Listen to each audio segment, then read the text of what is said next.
ప్రమాదాలకు పూర్తిగా గురవుతూ ఉన్నారో భవిష్యత్తులో ఇలాంటివి జరగకుండా ముఖ్యంగా ఈ సేఫ్టీ ఆడిట్ అనేది సాంకేతిక నిపుణుల పర్యవేక్షణలో ఇవన్నీ కూడా ఒకసారి రివ్యూ చేసి ఈ సేఫ్టీ ఆడిట్ సేఫ్టీ మెజర్స్ ఎంతవరకు తీసుకుంటున్నారు, వీళ్ళకి లైసెన్స్లు ఏమున్నాయనేది పూర్తిగా అన్ని ఫ్యాక్టరీస్ని బాయిలర్స్ని పర్యవేక్షించమని అధికారులను కోరటం జరిగింది.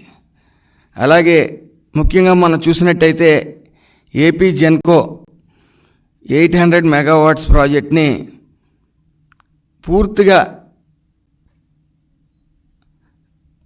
పూర్తిగా ఏదైతే ఒక ప్రాజెక్ట్స్ కంప్లీట్ అవ్వకుండా స్టార్ట్ చేసేయటం ఏదో గొప్ప కోసం గత ప్రభుత్వం 2014-19లో తెలుగుదేశం ప్రభుత్వంలో 60% ప్రాజెక్ట్ పనులు పూర్తవటం, దాన్ని 4.5 సంవత్సరాలు పైబడి నిర్లక్ష్యం చేయడం వైసీపీ ప్రభుత్వం.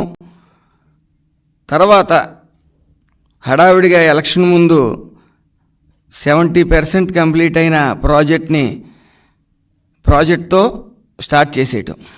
దీనివల్ల ఆ నిర్లక్ష్యం వల్ల పూర్తిగా కంప్లీట్ చేయని ప్రాజెక్ట్ వల్ల మరి ఒక వ్యక్తి చనిపోయాడు. అందులో ముఖ్యంగా ఈ ఫ్లై యాష్ అనేది అక్కడికి రావటం, ఆ ఫ్లై యాష్ని సిమెంట్ ఫ్యాక్టరీలకి తరలించడం కోసం, బూడిద తినటం కోసం, ఒక రకంగా బూడిద తినటం కోసం పెద్దిరెడ్డి అండ్ టీం అక్కడికి వెళ్ళి ఇష్టం వచ్చినట్టు దందా చేయటం.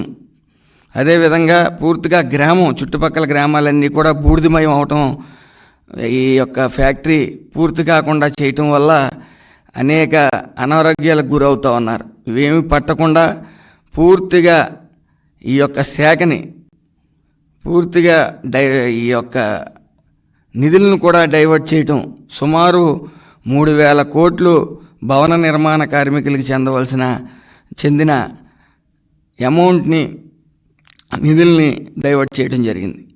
అలాగే ఈఎస్ఐ హాస్పిటల్స్ని పూర్తిగా నిర్లక్ష్యం చేయటం, అక్కడ ఇంచుమించు 450 కోట్లు వస్తే సెంట్రల్ నుంచి శాలరీస్ నిమిత్తం 100 కోట్లు, మెడిసిన్ నిమిత్తం 60 కోట్లు మాత్రమే వినియోగించి 300 కోట్లు మళ్ళీ వెనక్కి సెంట్రల్కి వెళ్ళిపోయే పరిస్థితి ఉందంటే ఎంత నిర్లక్ష్యం చేశారనేది మనకు తెలుస్తూ ఉంది.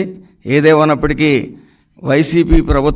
వైఎస్ఆర్సీపీ ప్రభుత్వం పూర్తిగా ఈ ఫండ్స్ని తినటం కోసం ఈ యొక్క ఫ్యాక్టరీస్ని బెదిరించి, ఏదైతే థర్డ్ పార్టీ ఏజెన్సీస్ ద్వారా బెదిరించి ఈ ఫార్మాలిటీస్కి అలవాటు పడిపోవటం, అధిక మొత్తంలో అవినీతికి పాల్పడటం జరిగింది.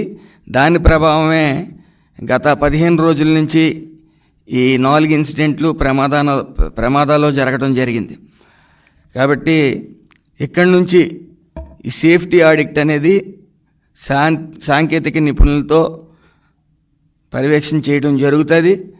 ఎక్కడ ఏదైనా సరే ఈ రూల్స్ని అతిక్రమించి కానీ, ఏదైనా పర్మిషన్స్ లోబడి కానీ, పర్మిషన్స్ లేకపోవడం వల్ల కానీ అక్కడ ఏది కనిపించినా సరే కఠిన చర్యలు తీసుకుంటామని, దానికి రివ్యూ అతి త్వరలో పెడతాం అధికారులందరితో కూడా. ఈ వైఎస్ఆర్సీపీ ప్రభుత్వ పాలనలో ఈ అక్రమాలు, ఈ ఒక ఫార్మాలిటీస్కి అలవాటు పడిపోవడం, థర్డ్ పార్టీస్ని గ్రిప్లో పెట్టుకున్న అధికారులు లంచాలకు అలవాటు పడటం జరిగింది. ఇకపై ఎట్టి పరిస్థితుల్లో సాగనివ్వం. Thank you.